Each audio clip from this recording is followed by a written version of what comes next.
Assalamualaikum Buya. Assalamualaikum warahmatullahi wabarakatuh. Saya dari Sulawesi, Kecamatan Bualemo, Desa Taima. Buya, saya mau bertanya tentang masalah cara bermadhab yang benar agar tidak mencampur adukan madhab. Dan di saat situasi tertentu, apakah kita boleh mengikuti madhab yang lain seperti madhab Maliki, Hambali, Hanafi? Dan urusan-urusan apakah yang diperbolehkan saat mengikuti madhab yang lain? Terima kasih Buya.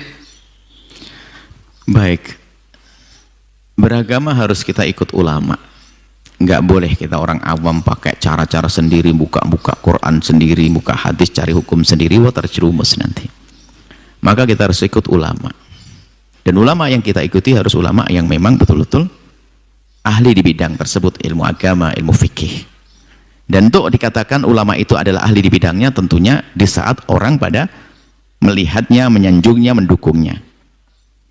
Makanya ulama yang seperti ini adalah ya ulama-ulama seperti Imam Syafi'i, Imam Malik, Imam Ahmad, karena beliau adalah seorang ulama yang ternyata ilmunya dikukuhkan oleh murid-muridnya.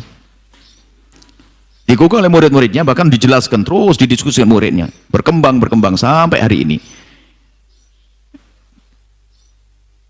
Jadi rangkuman ilmu yang dicetuskan oleh Imam Abu Hanifah dikembangkan oleh muridnya, terus disebut sebagai madhab Abu Hanifah. Maliki juga begitu, Syafi'i, madhab Syafi'i juga begitu.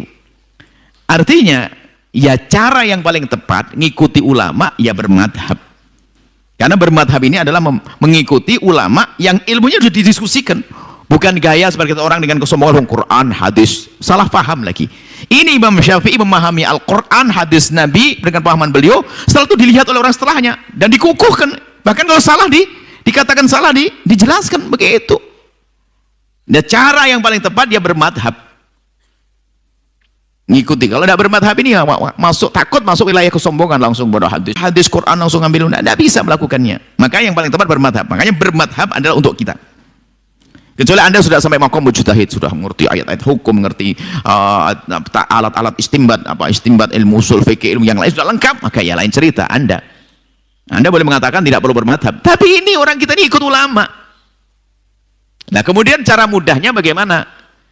Ya selagi anda di Pakistan, ya anda ikut madhab Hanafi, karena di Pakistan kebanyakan madhabnya Imam Abu Hanifah. Anda di Pakistan belajar madhab Syafi'i, susah cari gurunya kan begitu. Kalau anda di Maroko, ya anda ikut madhab Maliki, karena di situ banyak ulama Malikiyah, hebat Malikiyah. Itu cara mempermudah anda bermadhab itu begitu, sesuaikan dengan lingkunganmu. Kalau anda di Indonesia Raya, ya Syafi'i, belajar madhab Syafi'i. Sehingga kalau anda belajar wudhu di Jakarta nggak paham, pergi ke Surabaya sama-sama madhab Syafi'i, ketemunya gampang.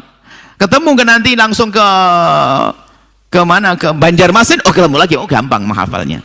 Itu jadi ikuti dulu cara bermadhab, cara beribadah ikuti. Makanya fikih-fikihnya ringan, fikih madhab Syafi'i misalnya yang ringan-ringan, yang melajari wudhu kayak Safinatun Najah dan sebagainya.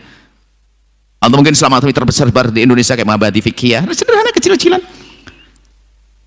Baru setelah kita mulai mengerti lah madhab lain bagaimana, lah bolehlah itu untuk solusi. Enggak. Apakah boleh saya mengamalkan 4 madhab? Ya boleh, tapi ente siapa? Madhab satu aja nggak paham pakai 4 madhab, ini khayal namanya, kan gitu jawabannya. Kan ada orang berkata, apakah boleh saya mengamalkan 4 madhab? Oh boleh saja. Cuman kalau ente hafal 4 madhab, ente sudah pakai di meja di mimbar sana jadi ustadz, itu kan gitu. Kadang-kadang pertanyaan yang itu, bolehkah saya menggunakan, misalnya subuh saya pakai madhab Syafi'i, Maliki, ini boleh saja. Berarti itu sudah ngerti 4 madhab dalam bab sholat sudah. Wah ini profesor ini kan begitu, gitu loh. Jadi cuma apakah boleh kita suatu ketika mengamalkan madhab lain? Ya boleh. Tentunya pakai petunjuk dong. Ada yang ngajari misalnya dalam keadaan tertentu. Hanya guru, ya guru saya keberatan nih. Tempat saya dingin banget, dingin banget. Terus istri saya itu penakut. Kalau tidak nempel nggak bisa nih. Saya habis wudhu jalan nempel. Ini bagaimana? Saya masa wudhu madhab Syafi'i, istri saya. Oh ya sudahlah. Karena istrimu lengket banget ya. Kamu dikasih madhab Malik saja deh sama Hanafi. Guru yang ngasih, bukan asal-asalan. Baru dia begitu. Kondusif, dingin banget. Tempatnya di mana itu?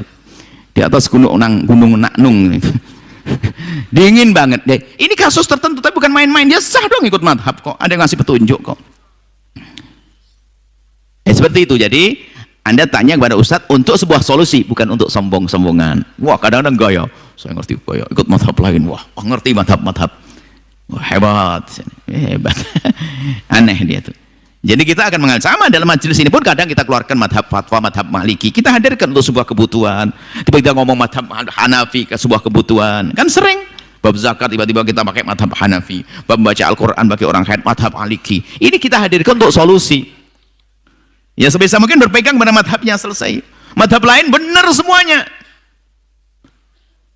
Madhab lain hebat semuanya. 4 madhab tuh stop.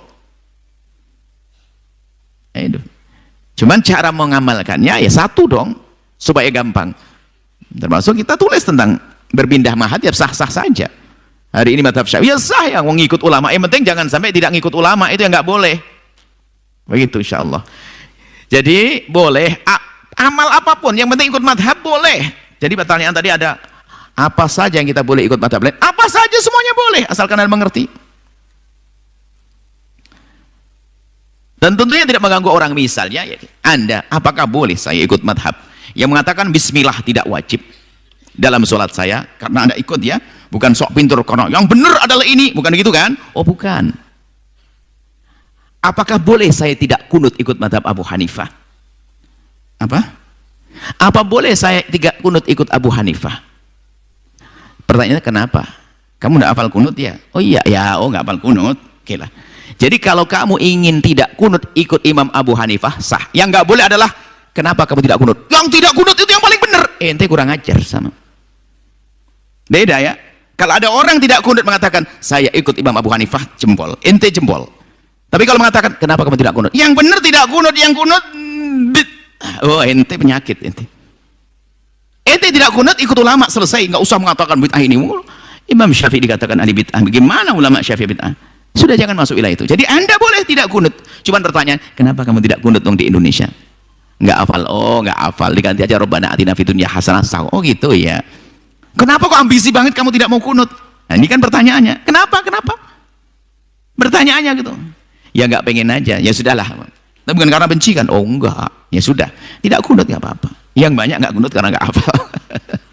Baik. Sederhana. Tapi yang boleh dengan kesombongan. Yang benar tidak kunut. Yang kunut adalah salah. Ajib. Kalau kami seandainya pergi ke India sana, kalau suruh jadi imam, mending saya tidak mau jadi imam. Karena kalau saya imam di sana lalu pakai kunut, saya akan ganggu, meresahkan warga India. Berarti saya ustadz kurang ajar, bikin orang resah. Ya saya selagi di sana, kalau saya harus pertampi dan saya nggak mau jadi imam, biar saya nyantai, nggak usah pakai, saya bisa kunut sendiri. Kalau terpaksa saya jadi imam di India, ya sudah, saya tinggalkan kunut, tidak wajib. Sebaliknya, biarpun Anda alim Hanafi kok datang ke Indonesia kok jadi imam, jaga dong warga Indonesia. Karena mereka biasa kunut dong, itu namanya ustadz bijak. Yang jadi masalah kan manusia yang aneh. Yang benar ini yang tuh sesah bid'ah. Nah, ini kan kacau manusia begitu tuh. Membuat kerusakan di muka bumi. Oh, khilaf antara madhahib indah kok. Ini ada sebagian orang yang anginnya tuh naik ke dada tuh. Yang paling benar langsung ini waduh. Jadi sok menghindari kunut itu. Oke. Kalau Anda tidak mau kunut karena Anda memang selama ini belajar di Pakistan, kemudian Anda yakin dengan madhab itu, oh boleh. Yang Imam At-Tahawi itu kan orang besar, itu aslinya madhab Syafi'i, pindah madhab Hanafi, no problem, punya akidah hebat. Biasa pindah begitu, orang alim saja ada pindah kok, sah. Yang sedikit saya panjang dikit. Pokoknya begini, imam-imam itu hebat semua. Pokoknya jangan merendahkan, mencaci, mengelak. Kalau Anda ikut, oleh ikut. Tapi nggak boleh Anda merendahkan madhab-madhab itu. Jangan rendahkan madhab-madhab itu. Merendahkan pemikiran Malikiyah, Hanafiyah. Ente ini siapa? Rupanya pasti yang berani suka mencaci maki bukan karena ikut imam-imam besar ini. Ikut imam enggak tuh, imam siapa ini? Imam kemarin sore. Sudah mau mengalahkan Imam Abu Hanifah, Imam Malik, Imam Ahmad, Imam Syafi'i. Aneh-aneh. Lu Anda ini kok aneh banget. Kalau bahasa Jawa, burui cengkelangan delek. Yang kecil diambil, yang gede dibuang. Aneh ini. Anda ini seperti apa dalam mengikuti ulama?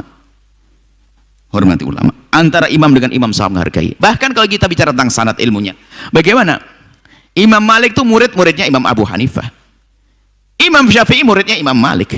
Imam Ahmad muridnya Imam Syafi'i. Bukan berantem mereka. Asyik ini kok jadi kayak petentang-petentang begini orang akhir zaman ini. Jadi sebab tidak indah. Ini saja yang perlu kami candirkan. Jadi beragama itu indah. Yang tidak kunut, ya benar ikut ulama, sah. Dan seterusnya, masih banyak contoh-contoh. Ini saja, wallahu a'lam bishawab.